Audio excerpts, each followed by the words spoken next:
Muy buenos días, estimados estudiantes.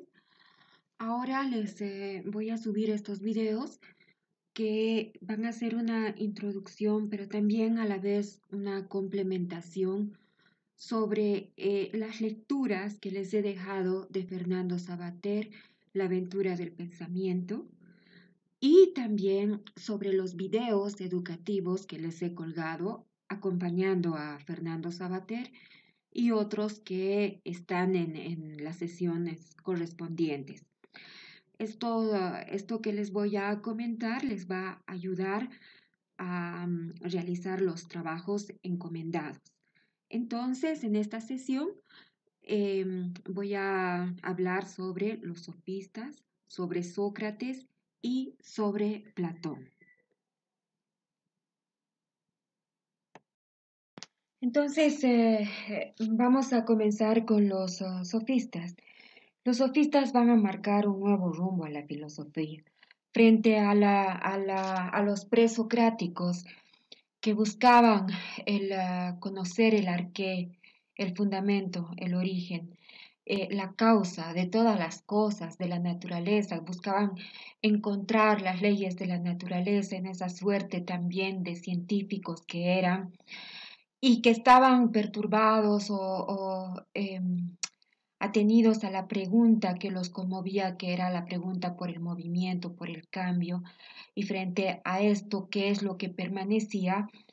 Los sofistas van a cambiar este orden cosmológico del pensar hacia la especulación sobre el ser humano, sobre el fin que perseguía el ser humano, que es la felicidad, es decir, la eudaimonía. En ese cambio de rumbo, en ese punto de inflexión, hay cuatro temas importantes que sobresalen. El primero, la validez del conocimiento, el quehacer político, la conducta moral y la fe religiosa.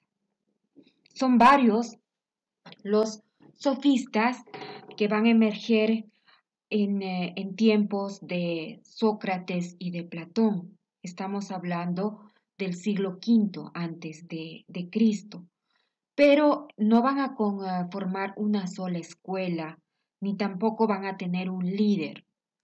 Entonces podemos nombrar a varios de ellos y podemos agruparlos en dos. Uno, los que van a practicar la vía teórica, entre ellos los más destacados, Protágoras de Abdera y Gorgias de Leontino. Ambos les caracteriza el relativismo y el escepticismo. Protágoras de Abdera dirá que el hombre es la medida de todas las cosas, ¿no? Protágora, por ejemplo, no va a admitir el mundo parmenídeo de la verdad única, ¿no? Y más bien se va a quedar con el mundo de la opinión. Protágoras dice, además, que el conocimiento es relativo. Lo que es para ti y lo que es para mí es para mí. Otro, Gorgias de Leontino, nacido en Sicilia, va a pasar a la fama por sus excelentes dotes oratorias, ¿no? Era un maestro muy famoso, un sofista muy famoso, pero él va a poseer un nihilismo extremo. En su obra del no ser va a postular tres proposiciones. La primera que dice nada es. La segunda, si algo fuese, sería incognoscible. Y la tercera, si algo fuese y lo conociésemos, sería incomunicable a los demás, llegando al nihilismo más extremo y absoluto. Otros sofistas que ya van por la vía práctica se van a dedicar a teorizar y a discutir sobre el derecho natural frente al derecho político y en ese sentido van a tener muy ricas charlas, muy ricos aportes sobre temas de la política, de la justicia y la violencia. Entre ellos podemos mencionar a Calicles, Hipías y Trasímaco. Ya a estas alturas, el aporte de las mujeres es mucho menor que en el mundo presocrático. Y aquí vemos a muy pocas. Una de las más destacadas es Aspasia de Mileto, que va a ser la mujer, no la esposa, de uno de los hombres más destacados del siglo V, del siglo de oro griego, que es Pericles. Aspasia es una suerte de prostituta sagrada, es una sacerdotisa y como tal tiene acceso al conocimiento, al saber, repito, como Diotima de Mantinea. Ahora, como les decía, no es un grupo homogéneo, es un grupo muy diverso que no tiene un líder, que no tiene una escuela única y cuyas características, pero sí generales que los unen, son que son profesores ambulantes. Ellos recorrían todo el territorio, todos los territorios para adquirir conocimientos. Fueron al mundo egipcio, al mundo asirio, a Babilonia y a otros lugares para adquirir el conocimiento, pero también ese conocimiento adquirido lo sistematizaban en una suerte de enciclopedia y ellos se ofrecían como instructores, como maestros y cobraban por ello. Otra característica importante es su cosmopolitismo.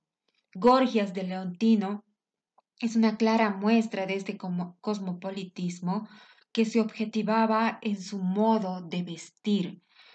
Él se apropiaba de todas las cosas que encontraba y que le gustaban en sus viajes y por eso, a diferencia de los griegos que eran muy circunspectos en su vestimenta, imagínense ustedes un griego antiguo vestido con una túnica blanca y con unas sandalias, frente a él Gorgias usaba unas túnicas coloridas, brazaletes, collares, aretes, abalorios, usaba turbantes, se maquillaba los ojos como los egipcios. Entonces era una muestra de ese cosmopolitismo tan propio de los sofistas y que como les digo, ¿no? También era característicos de ellos su independencia, su relativismo, su despreocupación. Entonces, en una primera parte de los sofistas, eso. Por otro lado, en cuanto ya a su, a su pensamiento filosófico, hay algunos elementos importantes que destacar. En primer lugar, vamos a hablar de su labor como educadores y la importancia de esta labor de educadores en el mundo político griego. Entonces aquí ya viene una parte un poquito larga y a ver, vamos a ver, sí. Primero vamos a empezar desde una mirada de Jaeger, que es un estudioso del clasicismo griego, de la filosofía, que nos habla de la sofística como un fenómeno en la historia de la educación y particularmente de la educación superior. No estoy hablando aquí de las universidades que fueron recién las primeras inauguradas el siglo XII, sino de la educación superior como una forma dirigida no hacia el niño, al adolescente, al joven, sino ya al adulto formado. Entonces, esa educación es la que inauguran los sofistas. Este movimiento, entonces, de los sofistas que van a dar origen a la palabra paideia, ¿no? La paideia que significa educación, que significa cultura. A ver, un momentito. Sí.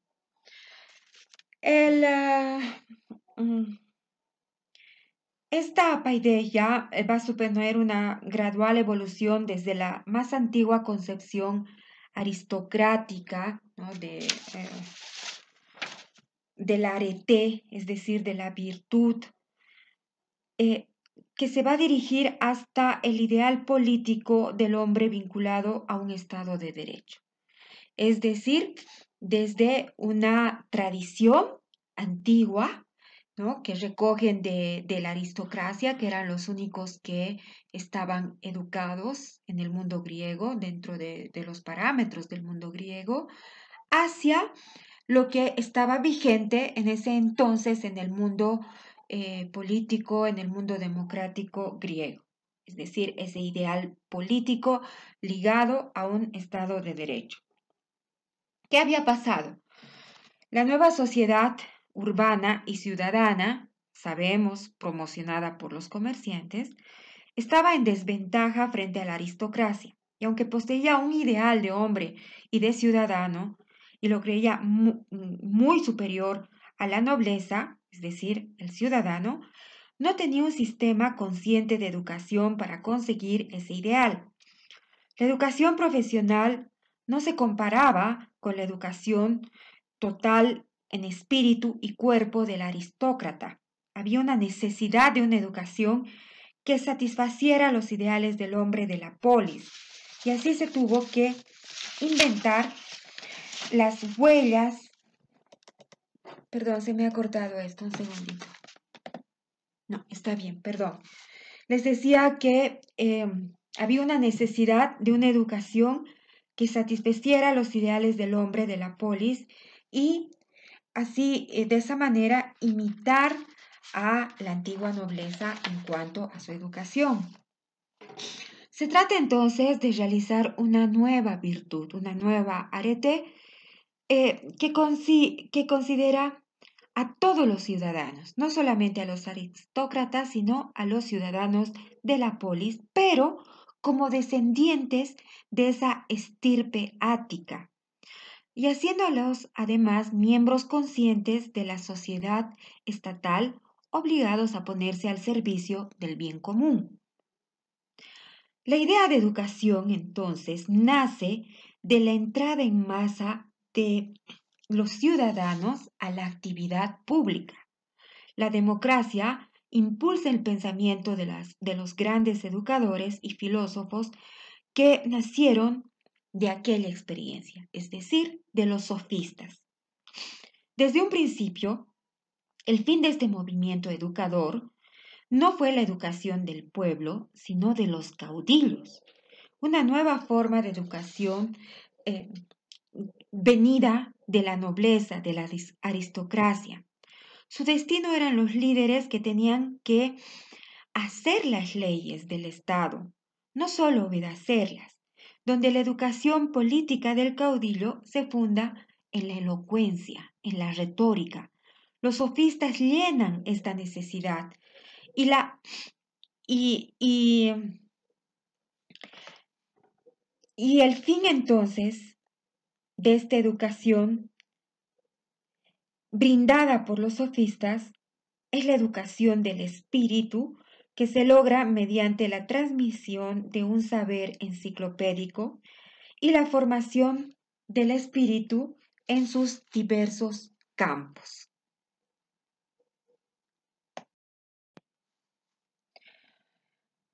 Así al lado de la gramática y de la retórica y también de la dialéctica, es decir, de la filosofía, los sofistas consideraban ante todo a la poesía y a la música como fuerzas formadoras del alma.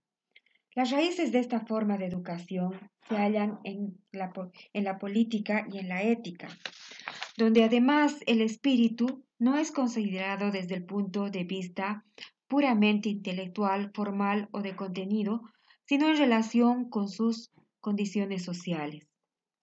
Lo común a los sofistas no es la enseñanza de la retórica, sino la de ser maestros de la arete política, de la virtud política, y al conseguir esta mediante un aumento de la formación espiritual. Así los sofistas fueron los creadores de la formación espiritual y del arte educador que conduce a ella. Tienen afinidad con la tradición educadora de los poetas de Homero, de Siodo, de Solón, de Píndaro, pero también atienden a los problemas políticos y las doctrinas de los físicos. Se caracterizan por la independencia, el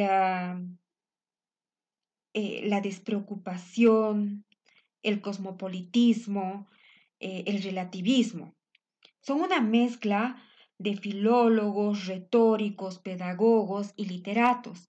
Su existencia se fundaba exclusivamente en su significación intelectual. Los sofistas son las individualidades más representativas de una época que tiende en su totalidad al individualismo. Son los auténticos representantes del espíritu de su tiempo. Son un fenómeno de la más alta importancia en la educación. Con ellos entra al mundo y recibe un fundamento racional la paideia, la cultura griega, en el sentido de una idea y de una teoría consciente de la educación. Entonces, los sofistas son el origen de la pedagogía y del ideal de la cultura. Fueron los fundadores de las ciencias de la educación y pusieron los fundamentos de la pedagogía. La formación intelectual sigue aún ahora los mismos senderos trazados por estos predecesores. Ellos llamaron a su arte una técnica política, considerados como la corona de todas las artes, la más general en el sentido de totalidad y universalidad. Los sofistas iniciaron un humanismo, el primero en la historia, que fue una creación inconclusa.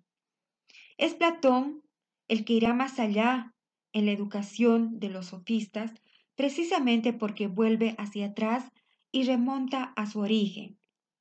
Los sofistas tienen una idea consciente de la educación como tal. La educación, no debe limitar a la... Es decir, no debe limitarse, sino más bien aplicarse al hombre adulto. En la antigüedad, la educación solamente llegaba máximo a la adolescencia, a la juventud, y se quedaba truncada allí. Los sofistas empiezan con la ampliación de la educación al hombre adulto y por primera vez.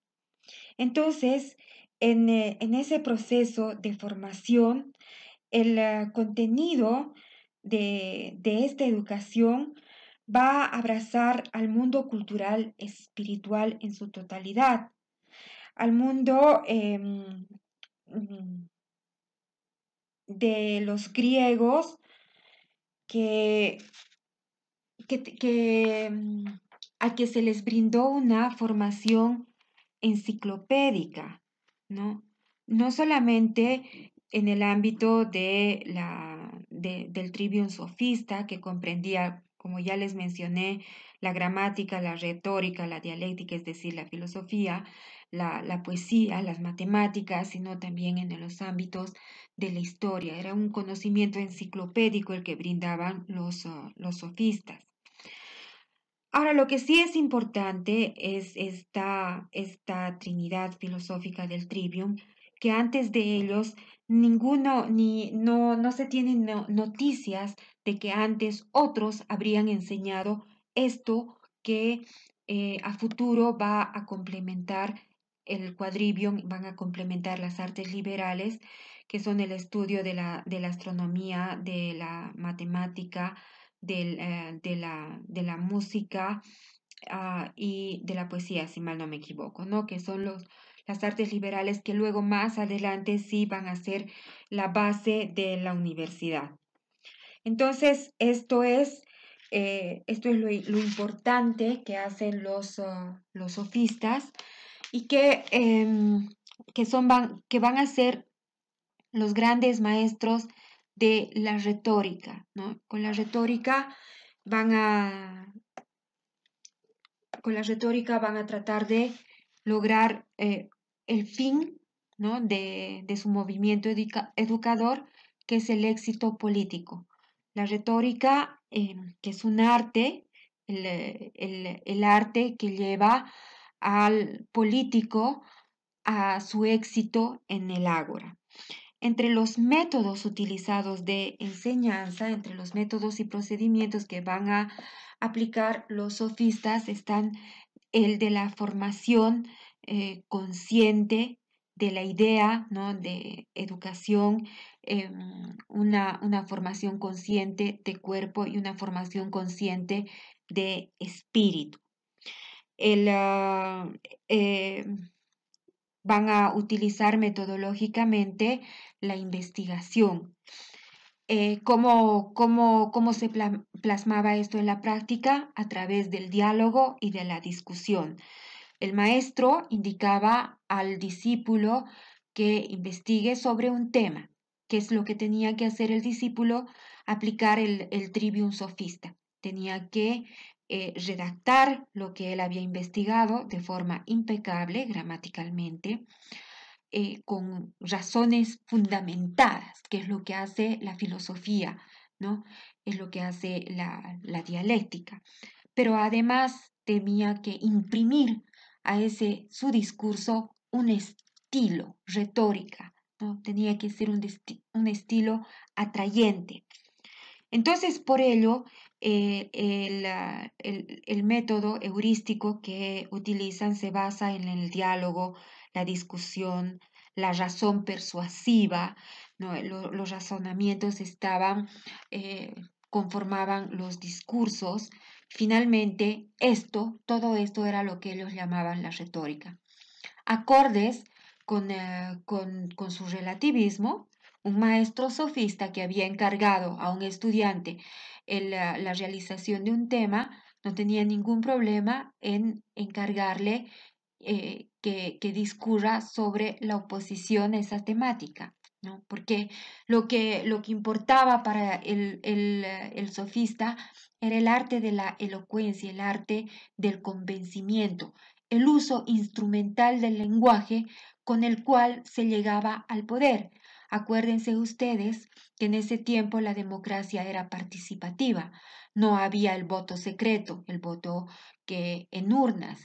Las cuestiones se decidían en la plaza, en el ágora, donde participaban todos los ciudadanos, que no eran muchos, y ahí tenía ventaja el que había sido bien educado en retórica, aunque los sofistas también decían que la cuestión política no solamente era una cuestión de formación, de educación que sí ayudaba, sino había también una cuestión natural de simpatía, de previsión que eran rasgos naturales, ¿no? de los líderes. Pero en fin, en ese sentido, los sofistas jugaron un papel muy importante en la naciente democracia griega y en la formación de los primeros líderes que participaban en el juego democrático.